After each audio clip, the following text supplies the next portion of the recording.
Israel. Take notice of the laws and customs I teach you today and observe them, that you may have life and may enter and take possession of the land that Yahweh, the God of your fathers, is giving you. You must add nothing to what I command you and take nothing from it, but keep the commandments of Yahweh your God, just as I lay them down before you. You can see with your own eyes what Yahweh has done for you. All the followers of Baal and Peor have been wiped out from among you by Yahweh your God.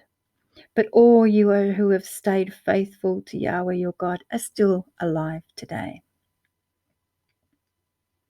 See, Yahweh my God has commended me. I teach you the laws and the customs that you are to observe in the land. You are to enter and make your own. Keep them and observe them, and they will demonstrate to the peoples your wisdom and understanding. When they come to know all of these laws, they'll exclaim, no other people is as wise and prudent as this great nation. And indeed, what great nation is there that has its God so near as Yahweh our God is to us whenever we call him? And what great nation is there that has laws and customs to match this whole law that I put before you today? But take care of what you do and be on your guard. Do not forget the things your eyes have seen, nor let them slip from your heart all the days of your life. Rather, tell them to your children and your children's children. The day you stood at Horeb in the presence of Yahweh your God, and Yahweh said to me, call the people round me, that I may let them hear my words, and you may learn to fear me all the days you live on earth, and teach it to your children, so that you came and stood at the foot of the mountain, and the mountain flamed to the very sky, a sky darkened by a cloud, murky and thunderous. Then Yahweh spoke to you from the midst of the fire, and you heard the sound of his words, but saw no shape.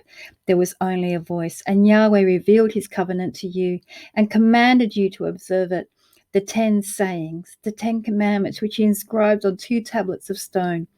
He ordered me to teach them the laws and the customs that you were to observe in the land towards which you are going to make your own.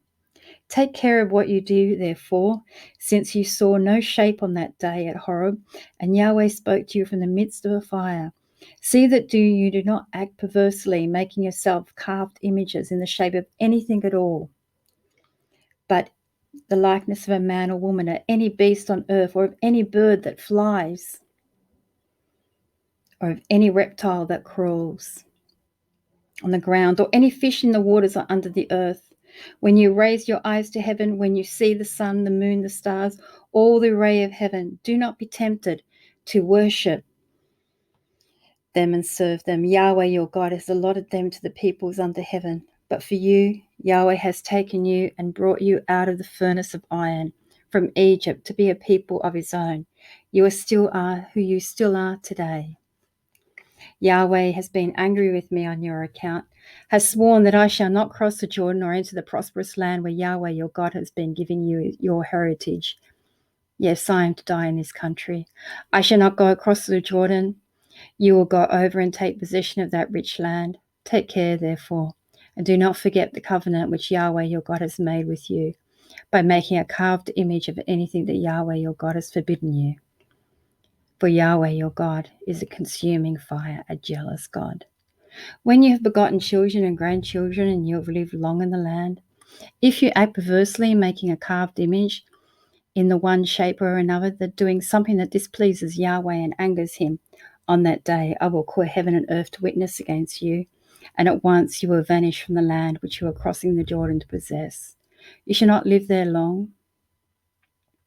You shall be utterly destroyed. Yahweh will scatter you among the nations, and only a small number of you will remain among them, where Yahweh will have driven you.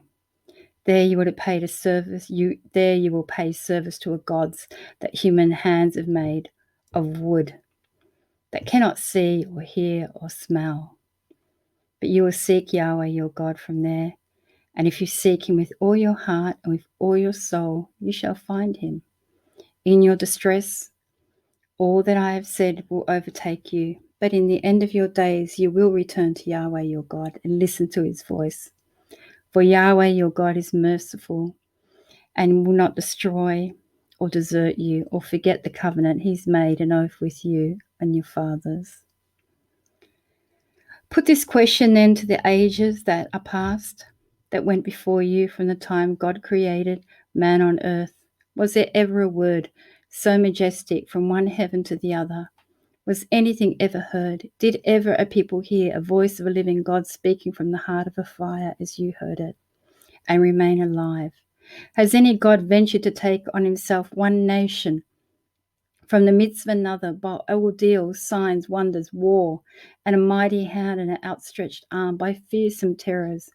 All this that Yahweh your God did for you before your eyes in Egypt. He has shown you so that you might know that Yahweh is God indeed, and that there is no other.